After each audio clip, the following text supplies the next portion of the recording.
Olá, seja bem-vindo ao estudo da lição da Escola Sabatina. Estamos juntos mais uma vez, uma alegria ter você aqui conosco. Hoje me acompanha aqui o Fernando Honorato. Seja bem-vindo, Fernando. Eu agradeço, pastor. É uma alegria estar aqui com o senhor para nós estudarmos juntos mais uma lição. Alegria toda nossa. Vamos participar juntos, vamos crescer juntos. Nesse trimestre nós estamos estudando o Evangelho de Marcos e hoje nós vamos estudar mensageiros. Mas antes, vamos fazer uma breve oração e, como sempre, vamos pedir o nosso convidado para fazer a oração, pedindo a bênção de Deus para o estudo deste momento. Vamos inclinar não nossas frontes para falarmos com Deus.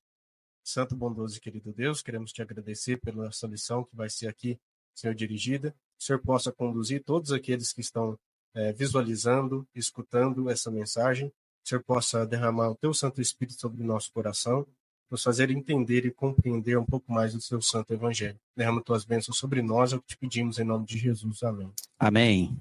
Muito obrigado, Fernando. Vamos lá, terça-feira, dia 2 de julho. Mensageiro é o título da nossa lição.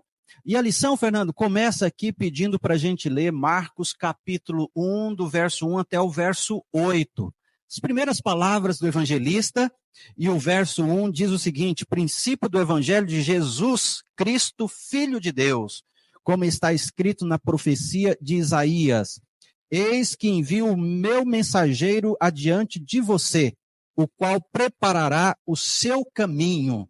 Voz do que clama no deserto, preparem o caminho do Senhor, endireitem as suas veredas. Esses são os 3 primeiros versos. Na sequência, nós vamos ler os demais. Nesses versos iniciais do Evangelho de Marcos, percebemos aqui, Fernando, Marcos mencionando, citando textos das Escrituras. No verso 2, ele chega a dizer que é o profeta Isaías, e ele fala várias outras coisas aqui. O que a gente dá para a gente entender aqui desta colocação dele já no início do capítulo? O Evangelho de Marcos, ele é baseado, ele é fundamentado nas Escrituras.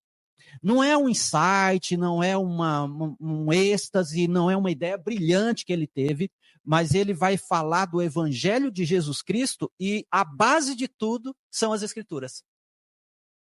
Pastor, eu retorno uma pergunta então. Se a base está nas Escrituras, que tipo de Escritura?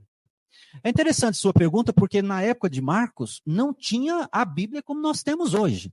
Marcos está escrevendo parte do Novo Testamento. Então, o que ele tinha naquela época? Ele tinha o Velho Testamento.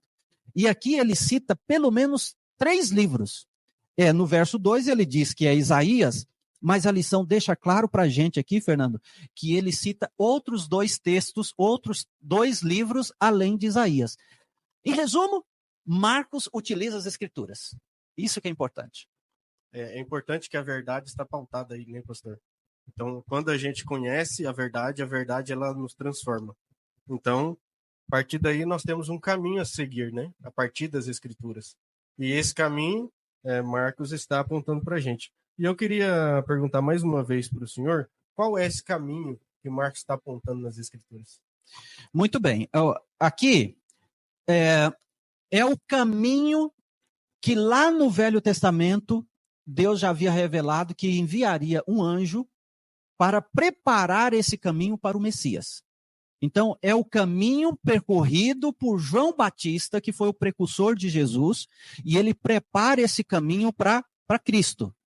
Poderíamos dizer que também é o caminho que o próprio Cristo percorreu, porque ele recebe um caminho previamente preparado por João Batista, mas ele percorre.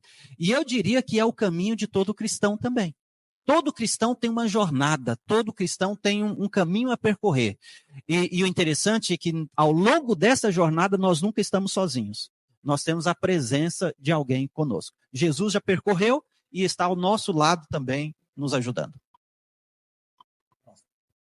Então é isso, né, pastor? O importante assim, da gente colocar os nossos caminhos na mão do Senhor é nos colocarmos à disposição também como discípulos, né? E eu percebi aqui que em Marcos, ele não era só um evangelista, ele não só entregou a vida a Cristo, como se baseou na missão, numa vida missionária, como médico missionário também, né? Foi um médico missionário. Então, é muito importante para a igreja, porque também a Ellen White fala sobre esses médicos missionários. Então, pastor, mais uma vez aqui, o que o senhor acha dessa experiência missionária que jorra ali na vida de Marcos, depois da desilusão, do desapontamento dele? Marcos, ele recebe essa segunda oportunidade e se torna, de fato, esse missionário. E ele foi muito importante na história da igreja cristã. Mas ele se demora, Fernando, a falar também do caminho que o próprio Cristo percorreu. Qual que era o caminho e a jornada dele? Jesus estava em direção a Jerusalém, ao Calvário.